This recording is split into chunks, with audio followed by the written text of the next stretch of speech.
Cuando Eduardo también me daba el título, el tema de estas conferencias, de estas reuniones, también fue un desafío para mí.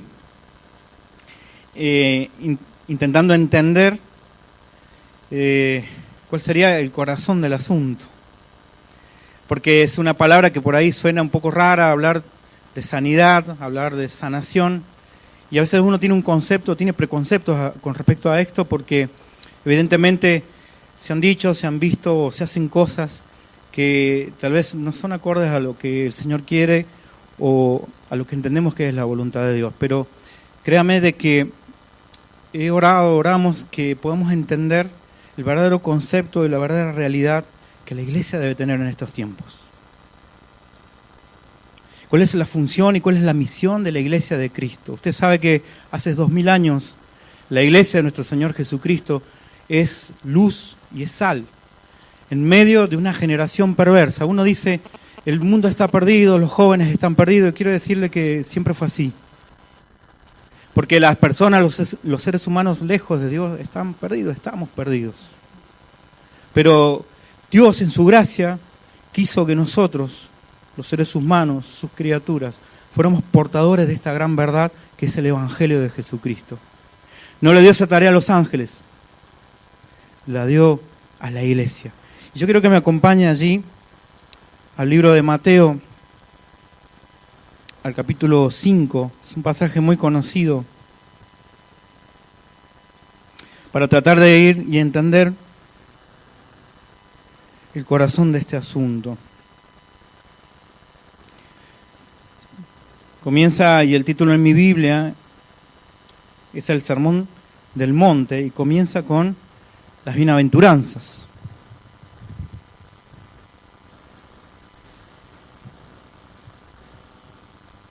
Dice la palabra de Dios, viendo la multitud, subió al monte y sentándose vinieron a él sus discípulos.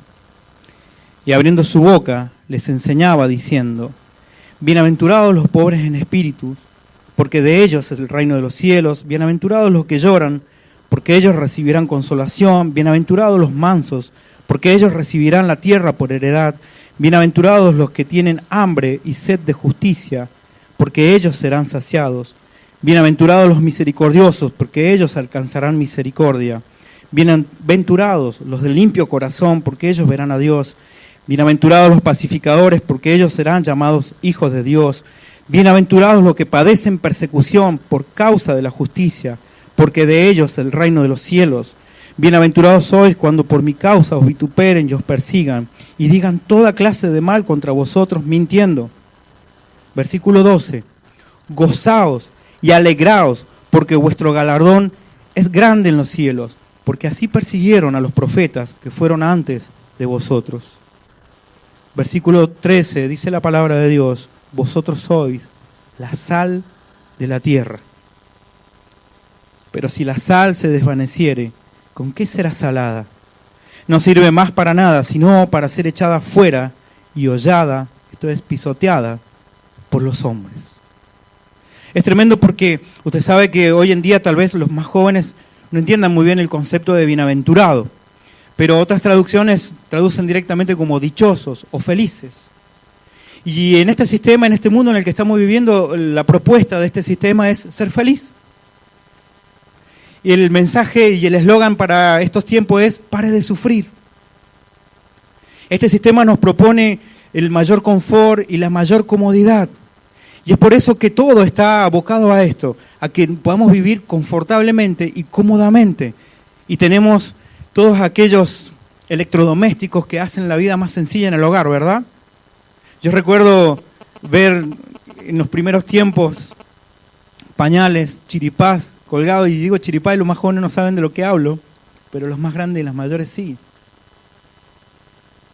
Hoy tenemos el lavarropa automático, el lavaplatos, el microondas, freezer y tantas cosas que hacen más cómoda la vida, ¿verdad? Tenemos calefacción, tenemos wifi, tenemos GPS, ahora el día de hoy el que se pierde porque... Y cada vez la propuesta es ser más cómodos y tener mayor confort. Pero cuando uno ve por la palabra de Dios quiénes son los felices, quiénes son los dichosos, no encaja con el mensaje de este sistema. Es todo lo contrario, porque está hablando de que felices son aquellos que sufren, felices son los pobres en espíritu, felices y dichosos son los perseguidos, los que tienen hambre y sed. Y es como que es una propuesta que no tiene cabida en este sistema. Es una propuesta que cuando uno la predica y la predica con la verdad y con la fidelidad al Señor, no tiene mucha cabida en este sistema. Dicen, no. Yo quiero pares de sufrir. Yo quiero prosperidad. Yo quiero que en el futuro me vaya bien. Yo quiero tener las cosas resueltas. Y ese mensaje, que es el mensaje de la palabra de Dios, que hace 2000 años la iglesia está predicando, cada vez tiene menos cabida en el corazón y en la vida de las personas. Este es el contexto. Jesucristo está hablando, y usted sabe que este sermón del monte es el sermón que está registrado en los evangelios que tiene mayor longitud, porque abarca del capítulo 5, 6 y 7 de Mateo. Jesús comienza a hablar, y Mateo registra este sermón tremendo de parte de nuestro Señor, que está predicando en una situación y que tiene presente a los religiosos de la época. Eran los fariseos,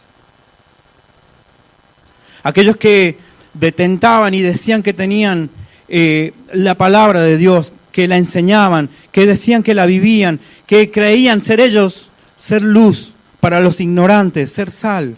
Pero Jesucristo los va a confrontar con su religiosidad. Por eso, si usted va al versículo 20, Él le va a decir a sus discípulos, os digo que si vuestra justicia no fuere mayor que la de los escribas y los fariseos, no entraréis en el reino de los cielos. En este contexto entendemos las enseñanzas del Sermón del Monte. La justicia de los escribas y fariseos no era suficiente. Jesús enseña cuáles son las características personales y el modo de vida de aquellos que han sido justificados por la fe. Por la fe.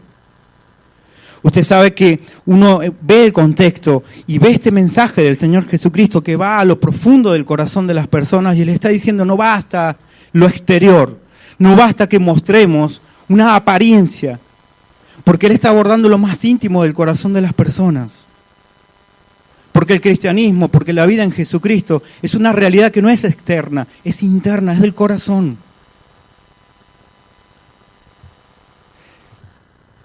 Comentarista dice, es de notar que el Señor quiere poner de relieve el carácter del discípulo antes que sus obras. No tanto el hacer como el ser.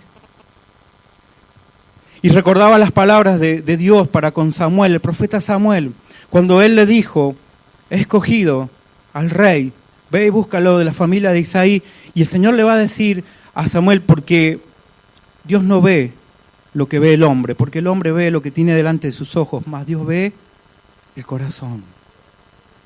Mire, las apariencias son apariencias, es pura espuma. Pero lo que importa es el carácter, es lo interno del corazón.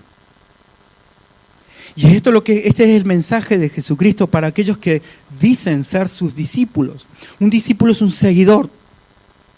Es alguien que sigue a un maestro. De tal manera, tiene tal intimidad y tal comunión con su maestro que termina siendo igual que su maestro.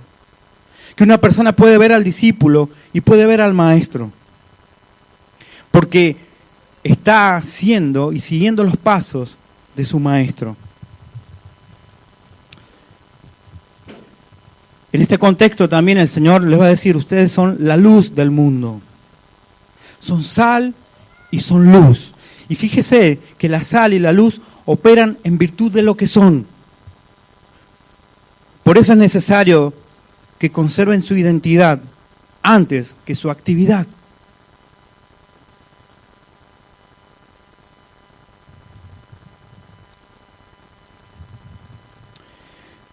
Ustedes son la sal del mundo, somos la sal del mundo. La sal tiene ciertas características. Jesucristo está tomando, como siempre hacía, una enseñanza de algo que ellos conocían muy bien. Para nosotros hoy es común tener sal de mesa, ¿verdad? La adquirimos en el supermercado, la utilizamos. En esos tiempos la sal era un elemento muy valioso, de ahí viene la palabra salario. Porque también parte del pago, por ejemplo, de los soldados romanos, era que una parte era pagada con sal. Pero también la sal era utilizada al realizar pactos. Cuando se realizaba un contrato, un pacto, se intercambiaban sal. También la sal era utilizada para sanar las heridas y para preservar algunos alimentos perecederos, porque no había heladera en ese tiempo. Y ciertos alimentos se conservan en sal. Y Jesucristo está diciéndole, miren, ustedes son la sal del mundo y tienen que tener una función, tienen una actividad. Y si la sal se vuelve insípida, si la sal ya deja de ser sal, ¿tiene alguna utilidad? Y la respuesta es, no. Ahora, la pregunta es, ¿la sal puede dejar de ser sal? ¿Uno a la sal le puede quitar la salinidad? No, la sal es sal. Es imposible que la sal deje de salar. Porque si no sala, entonces no es sal. Podrá decir que es sal, pero no es sal. Por eso el Señor también queda registrado en otro de los evangelios, en Marcos, tengan sal en ustedes mismos. Y eso tiene que ver con el corazón, tiene que ver con nuestra intimidad. La sal es un elemento antiséptico y la salmuera, el agua con sal, se utilizaba para aplicarla sobre las heridas, para ayudar que cicatrice y además para que la herida se conserve limpia. Y cuando pensaba en una iglesia sanadora y pensaba en este pasaje, en este texto, evidentemente hay algo de la sal que no solamente da sabor, que no solamente provoca la sed, sino que también sana las heridas. Pablo, hablando proféticamente a Timoteo ya en su última carta, él le va a hablar del carácter de los hombres de los postreros días. ¿Se acuerda ya en 2 Timoteo, en el capítulo 3? Le va a decir Pablo, vendrán tiempos peligrosos, tiempos difíciles, porque ¿sabes cómo va a ser la característica de las personas que vivan en esos tiempos? Van a ser amadores de sí mismos. Intemperantes, necios, desleales, traidores, infatuados, amadores más de los deleites que de Dios, que tendrán apariencia de piedad, pero negarán la eficacia de ella. Apariencias, egocentrismo, individualismo. Y yo digo, parece que Pablo está viendo este tiempo. Parece que Dios le hubiera mostrado lo que estamos viviendo hoy en día, hermano, hermana. Es increíble ver el nivel de egocentrismo de las personas. El otro día, viajando en colectivo por la ciudad de Córdoba, iba arriba del colectivo, veo a una señora mayor tropezar, caer, y la gente le pasaba por encima esquivando un bulto. Porque está tan abstraída en su mundo que no ven que es una persona. Es un bulto que esquivar. Hace poco tiempo atrás salió en el periódico una foto que recorrió el mundo entero y es una pareja en una playa en Europa que está bajo una sombrilla tomando Coca-Cola, disfrutando del sol, y hay un cadáver a 15 metros de un inmigrante, de los miles de inmigrantes que mueren todos los días cuando cruzan el Mediterráneo, huyendo de África. Si ellos están allí, yo digo, ¿cuál es el nivel de insensibilidad que una persona puede tener para estar al lado de un cadáver y no darse cuenta? Y nos parece algo extraño y nos parece algo horroroso, pero nos pasa en la vida, nos está pasando como sociedad. Y sé que no solamente pasa en Córdoba, en Malvinas Argentinas, sé que pasa en Cipolletti. Ahora, lo más triste es pensar que en una iglesia sea insensible al dolor, a la muerte de las personas que le rodean. Hermano, podemos estar muy cómodos en la iglesia. Hermano, podemos tener una iglesia bien iluminada, calefaccionada, refrigerada en verano, pero alrededor de nosotros la gente se está muriendo. Hay cadáveres tirados en el piso y nosotros podemos caer en esta insensibilidad de no verles. Son nuestros vecinos, son nuestros familiares, son nuestros hijos que están perdidos en las drogas, que van tras la corriente de este mundo, que siguen caminos de muerte y no lo pueden ver. Pero nosotros tenemos la verdad, somos luz y somos sal. Hermano, en la iglesia vamos a recibir cada vez gente más dañada, gente más conflictuada, gente que piensa que está encerrada en un cuerpo que no es. Gente que ha sido abusada, gente que viene con problemas de adicciones. Y la iglesia tiene que ser sal. Sabe que la sal también, aparte de dar sabor, se utiliza para sanar, para curar, para preservar de la corrupción. Y esto es lo que Jesucristo está criticando a los religiosos de la época. Ellos estaban tranquilos diciendo, este es el templo, nosotros somos los portadores, el pueblo escogido de Dios. No somos como los perros. Por eso, ¿se acuerda cuando este fariseo oraba a Dios? Ya había un publicano también orando a Dios y el fariseo decía, gracias Señor, porque no soy como este. Pero dice la Biblia que oraba consigo mismo. Él creía que oraba a Dios, pero oraba consigo mismo. Pero el publicano dice que ni aún podía levantar la mirada.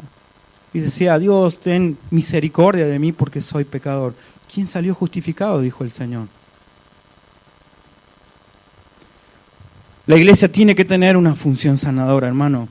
Somos sal. Mire, la sal también provoca la sed, ¿verdad? Y usted sabe que un cristiano tiene que provocar esa sed en el otro. A mí me encanta cuando a la iglesia viene alguien y dice, viene por primera vez y uno le pregunta, ¿y por qué venís? ¿Quién te invitó? No, yo vengo porque lo conozco a Juancito y quiero ver qué le han hecho.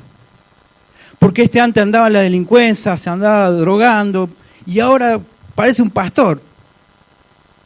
Yo digo, gloria a Dios. Porque esta persona está manifestando el cambio real, genuino que Cristo provoca en la vida de las personas que se rinden y se entregan a Él. Y las personas cuando ven el cambio, ¿cómo era el hombre que estaba en la foto que el gorila le decían, ¿verdad? ¿Cuántos gorilas hay que los conocen de su vida antigua y que hoy pueden decir, che, ¿qué le pasó a este? ¿Qué le hicieron? Ahí los evangélicos te lavan la cabeza.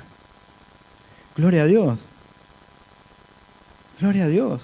Hay un cambio, hay una transformación, hay una manera de pensar, hay una manera de vivir que es transformada por Cristo Jesús.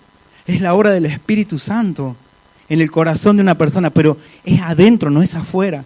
No es un maquillaje externo, no es una apariencia. Hoy se vive mucho el cristianismo de Facebook, de Instagram, en donde uno puede subir fotos con una sonrisa que es plástica, que no es real. Hoy subimos una foto y hace un tiempo atrás asistimos a un matrimonio con problemas, se estaban separando, les asistimos, les animamos en Cristo Jesús a volverse de sus caminos, pero ellos tomaron la decisión de separarse. Cerca de 15 años de iglesia. Pero al poco tiempo había un casamiento. Y en ese casamiento encontramos al matrimonio. Dijimos con el pastor Samuel, gloria a Dios, se están arreglando. No se habían arreglado nada. Él estaba viviendo con los padres y ella estaba viviendo en su casa, pero la foto del Facebook del día lunes los mostraba a ellos dos juntitos. Sonriendo en un marco, en un cuadro. Es falso. Es mentira, es engaño, no es la realidad. Y en estos tiempos tenemos que tener mucho cuidado de caer en las apariencias, hermanos. Apariencias, espuma, que pronto se va.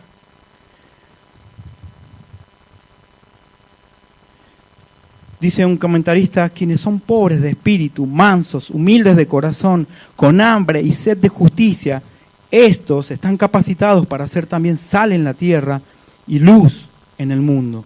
Y hay una influencia que el creyente debe producir en los que le rodean. La evangelización debe ir respaldada por el testimonio de vidas que expresan la satisfacción alcanzada en Jesús. El testimonio del cristiano es inevitable, complemento de la predicación del evangelio. Hoy vemos a ciertas personas que ocupan lugares, son políticos, son jueces, son autoridades, que tienen un lugar de responsabilidad. Y ellos pueden decir cosas que no viven. Ellos pueden prometer cosas que no van a vivir, ni que siquiera están dispuestos a cumplir. Pero no es así en la vida del creyente. Es incompatible, no es real, no es genuino. Nosotros no podemos con nuestra boca decir cosas que dice la palabra de Dios y no vivirla. Es una mentira, es un engaño. ¿Sabe lo que hace la gente? Nos ve a nosotros. Pablo dice, ustedes son cartas escritas no con tinta, sino con el Espíritu. Son cartas abiertas donde los demás pueden ver y ver esa transformación y decir, yo quiero eso que vos tenés. Yo quiero la paz que vos tenés.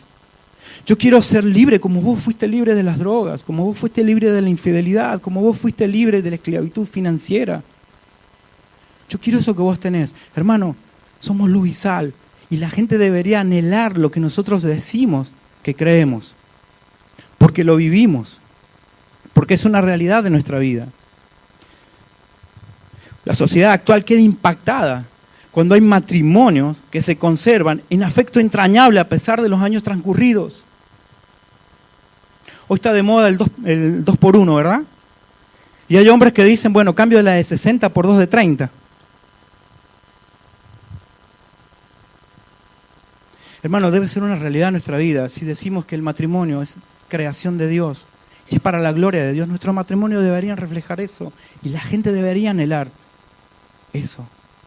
Los jóvenes hoy en día no se quieren casar. Los jóvenes no quieren compromiso. Y no se quieren comprometer porque probablemente le pase como a la mayoría, es que terminan separados. Entonces vamos a evitarnos los abogados, vamos a evitarnos... Hermano, ellos deberían ver en la iglesia matrimonios saludables, sanos, que se aman, que se perdonan,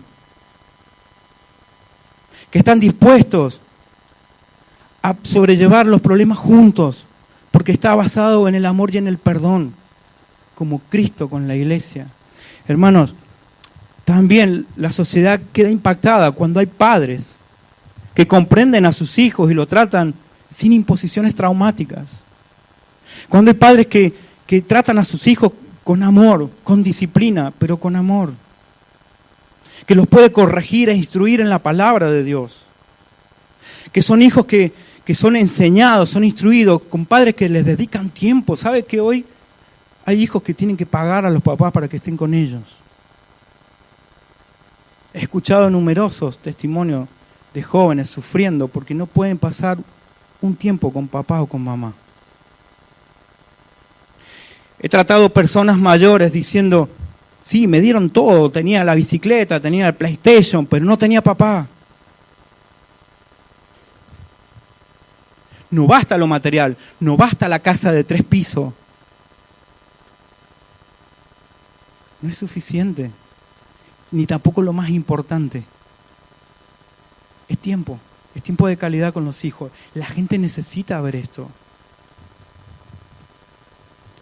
También la sociedad es impactada cuando hay hijos que respetan a sus padres.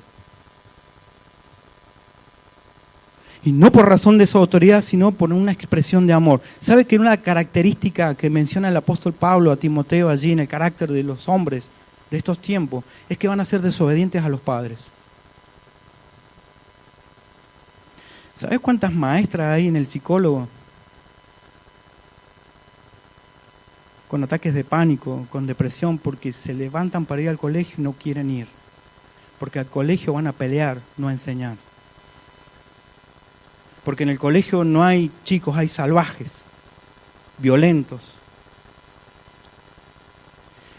¿Cuántos padres están delegando en los colegios, en la iglesia, en la escuelita dominical, la crianza de sus hijos? Cuando es tarea y responsabilidad de papá y mamá. La escuela estaba para educar, enseñar matemáticas, pero no para enseñar moral, no para enseñar cómo vivir, no para enseñar cómo amar a una mujer o amar a un esposo. Eso se aprende en casa y se aprende viendo. Los hijos aprenden más por lo que ven que por lo que escuchan. Es fácil hablar. Hermano, usted no me conoce a mí, no sabe cómo es mi vida. Y yo me puedo parar acá y hablar, pero mis hijos me están viendo todo el día. Y ellos sí podrían decirle a usted cómo es mi vida. Usted puede hablar con mi esposa y decirle cómo es mi vida. Y ahí me va a conocer. Hermanos, el mundo es impactado por un creyente que entiende y dimensiona cuál es su lugar en esta vida, cuál es su posición, cuál es su tarea, cuál es su propósito, cuál es la función. Y una de estas es ser sal. Es ser sal. También sanar. También ser un medio, un canal. Mire, ninguna persona puede sanar el alma de otra persona. Ni un psicólogo, ni un psiquiatra tiene la última palabra. La tiene Cristo. Toda ciencia humana es limitada. Pero lo que es imposible para los hombres, para Dios, es posible.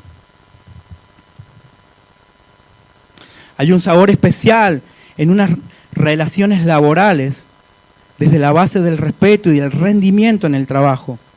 Esté o no presente la vigilancia atenta de algún superior. Hermano, ¿cuál es nuestro testimonio en el trabajo? ¿Sabe que yo he escuchado creyentes, hermanos, que son dueños de industrias que me han dicho, yo no quiero contratar nunca más un creyente? ¿Sabe la tristeza que provoca en mi corazón?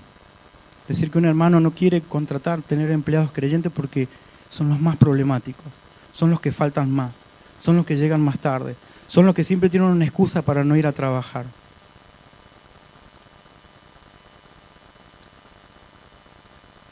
Debemos ser luz y sal.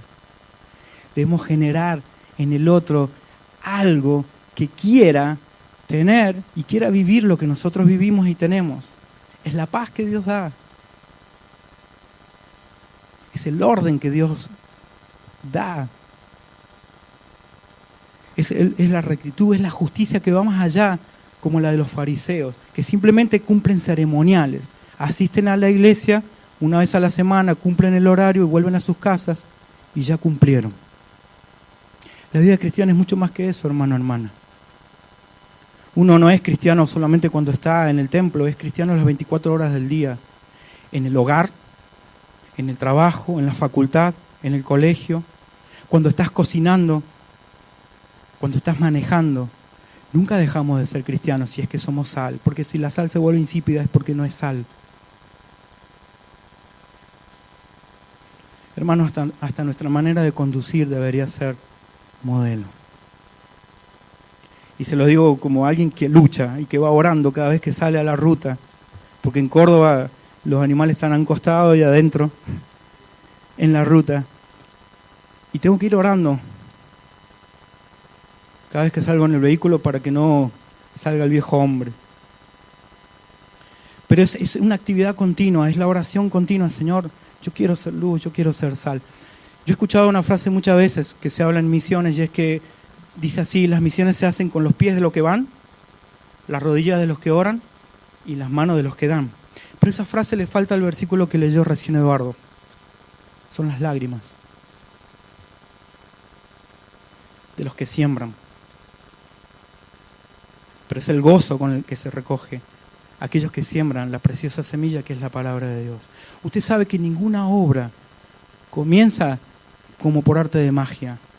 Ninguna iglesia ha sido fundada si no ha sido fundada sobre lágrimas,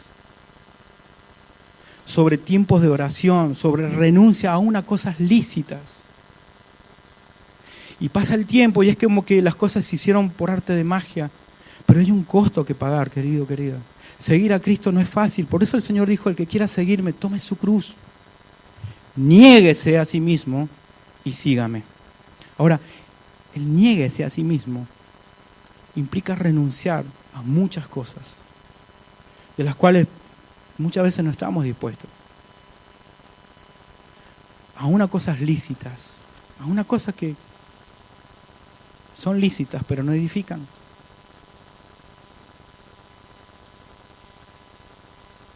Y Dios sigue buscando entre sus hijos a aquellos que estén dispuestos.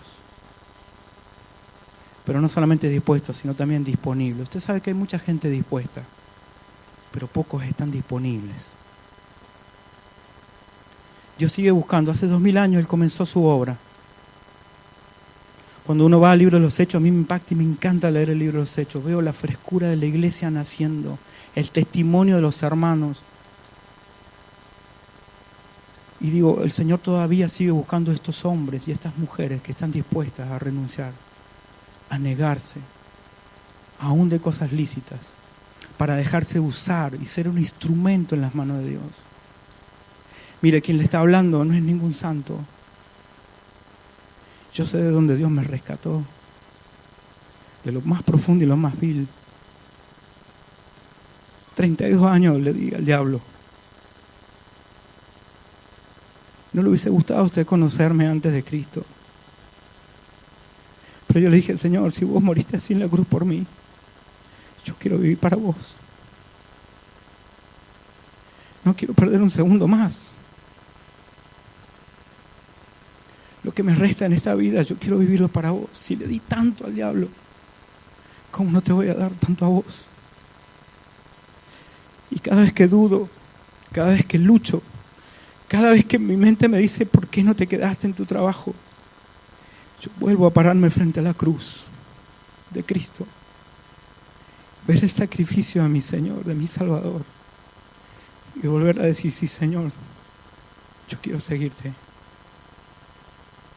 Yo quiero ser sal, yo quiero ser luz, aquí estoy. Reconozco mi incapacidad, mi incompetencia, pero sé que en las manos del Señor puedo ser un instrumento útil.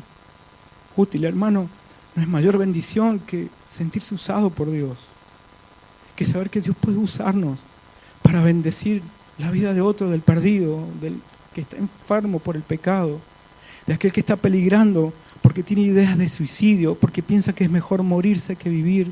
Y Dios lo pone ahí en el momento justo y exacto para darle esas palabras sazonadas con sal, esas palabras que traen vida, esa espada de doble filo que penetra hasta lo más profundo del corazón. Y ver a una persona que se entrega a Cristo y que sale de la muerte, que es rescatada de las tinieblas, llevada a su luz admirable, y verlo crecer, hermano, no tiene precio. No hay mayor gozo que eso.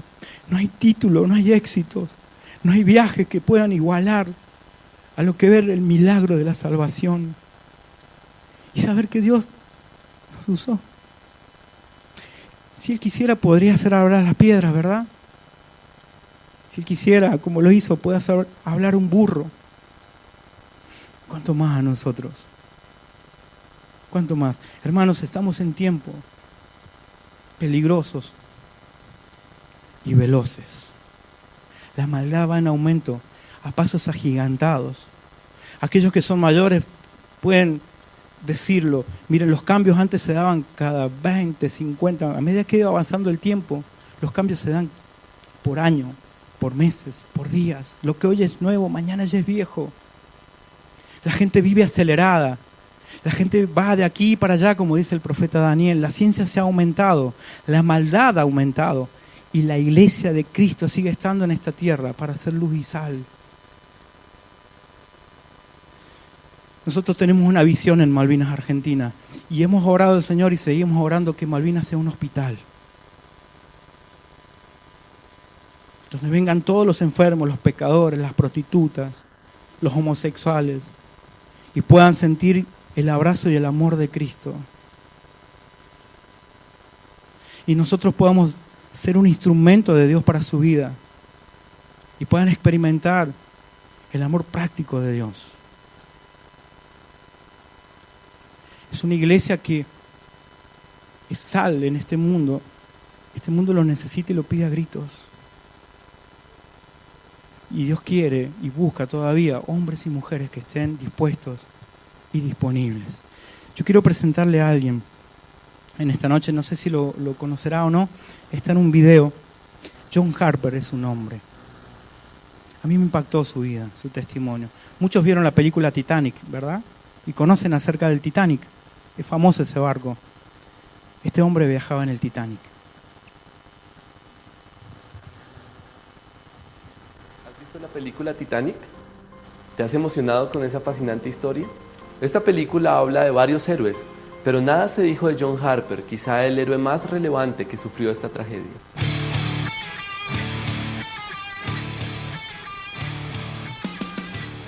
Pasión por los perdidos. John Harper nació el 29 de mayo de 1872 en el pueblo de Houston, en Renfrewshire, Escocia. Se convirtió al cristianismo a los 14 años y a los 17 comenzó a predicar en las calles mientras trabajaba en un molino.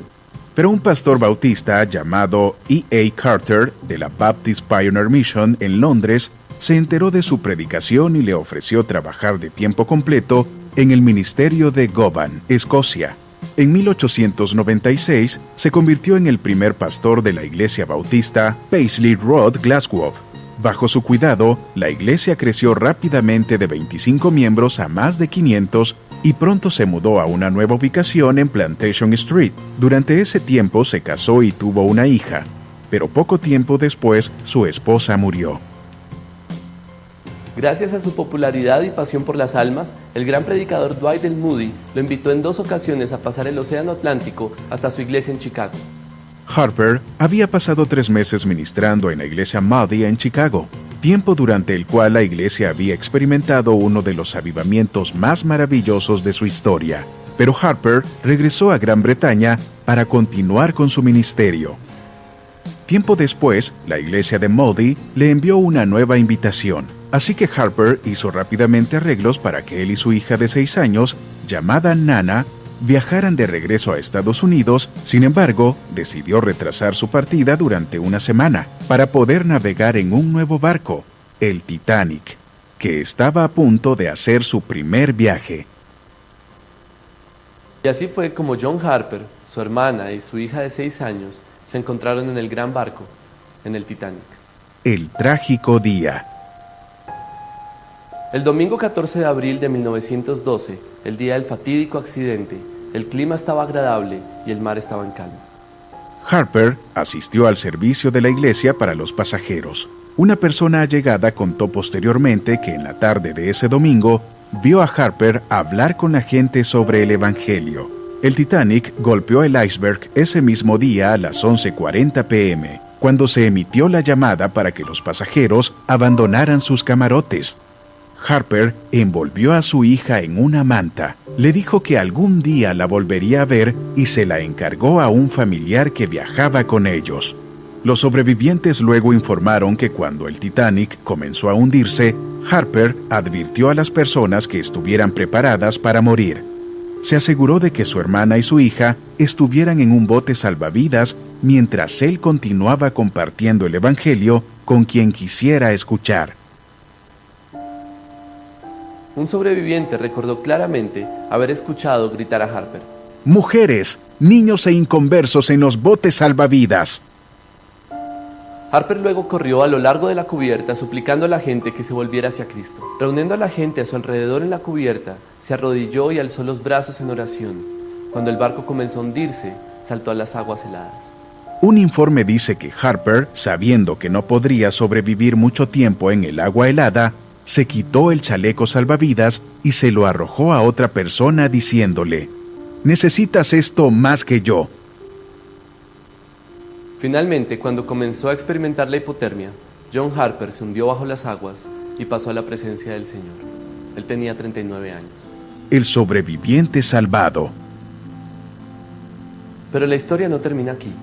4 años después, un joven escocés llamado Águila Webb se puso de pie en una reunión en Hamilton, Canadá, y dio el siguiente testimonio: «Soy un sobreviviente del Titanic. Cuando estaba a la deriva solo en un mástil esa noche horrible, la marea trajo al señor John Harper de Glasgow cerca de mí. «Hombre», me dijo, «¿eres salvo?» «No», dije, «no lo soy».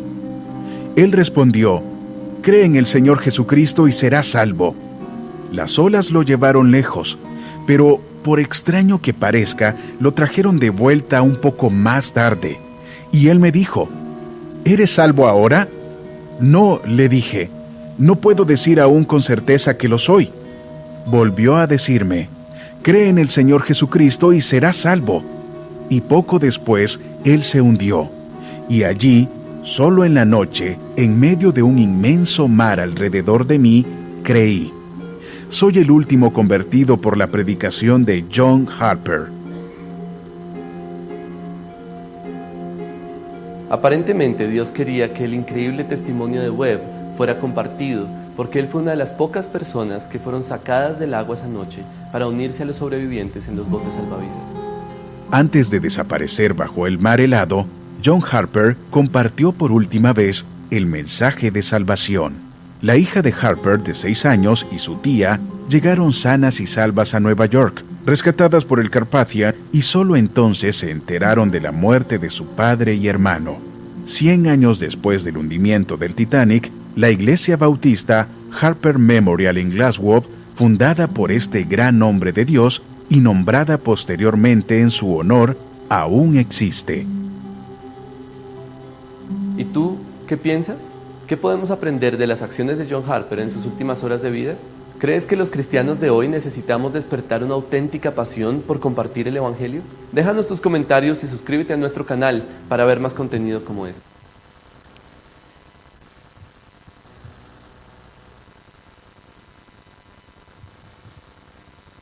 Cuando una persona es consciente y dimensiona que tiene sal en sí mismo y por eso puede ser sal, está dispuesto y disponible. Yo pensaba en este hombre, qué tremendo, ¿no? Y pensaba que estábamos en un Titanic. ¿Usted sabe que estaba a bordo de un Titanic?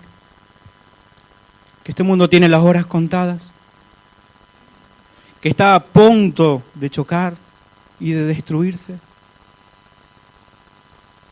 y que hay miles y miles que se van al infierno. Tal vez es un familiar tuyo, es tu vecino, es tu compañero, es tu hermano, es tu hermana. Y créeme que no hay tiempo para jugar a ser cristiano. No lo hay. Porque el Señor pronto viene.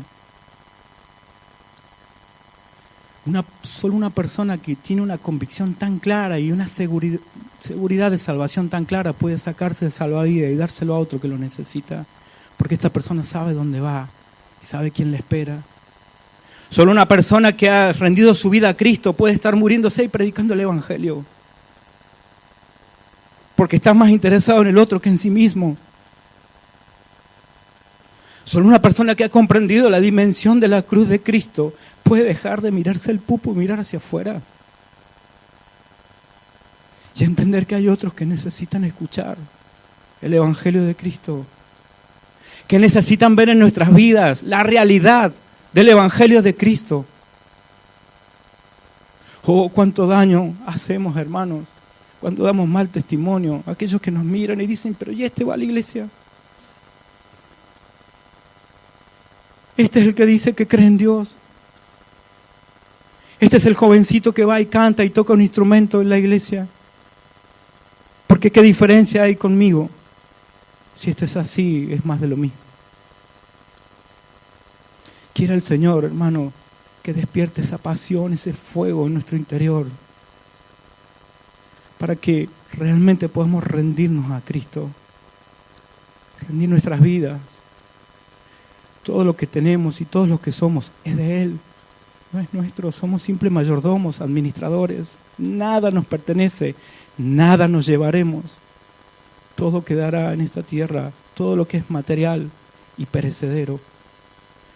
Pero hay una vida eterna gloriosa, hermano. Hay galardón en los cielos. Y cada siervo tendrá su recompensa en los cielos. Y como el apóstol Pablo podemos decir, prosigo a la meta. Una cosa hago, olvidando el pasado, me extiendo hacia adelante, hacia el supremo llamamiento, sabiendo que de Cristo, aún en nuestra miseria y nuestro pecado, aún así hay premios y hay galardón para el buen siervo fiel. Y esa voz en el cielo dirá, ven, buen siervo y fiel, en lo poco has sido fiel, en lo mucho te pondré. No hay tiempo que perder, hermano, hermana. Tenemos que dimensionar los tiempos en los que estamos. Este Titanic está a punto de chocar, está a punto de colapsar. Y el Señor sigue buscando hombres y mujeres dispuestos y disponibles. Yo quiero hacer un llamado en esta noche, solemne, no emocional. Dios me libre de querer afectar tus emociones. Las emociones son espuma. Miles de jóvenes tiran un palito en el fogón y vuelven a sus casas y siguen sus vidas como si nada.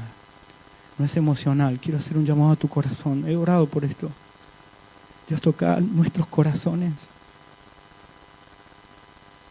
Toca lo más íntimo de nuestro ser para que podamos entender y dimensionar el llamamiento santo, santo que vos nos hiciste para ser sal y ser luz en esta tierra. Yo quiero pedirte, hermano, hermana, que inclines tu rostro allí. Y si has escuchado la voz de Dios en esta noche y no voz de hombre,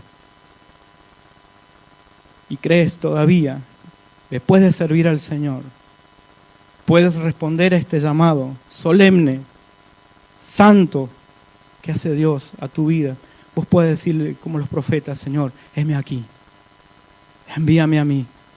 Señor, yo iré.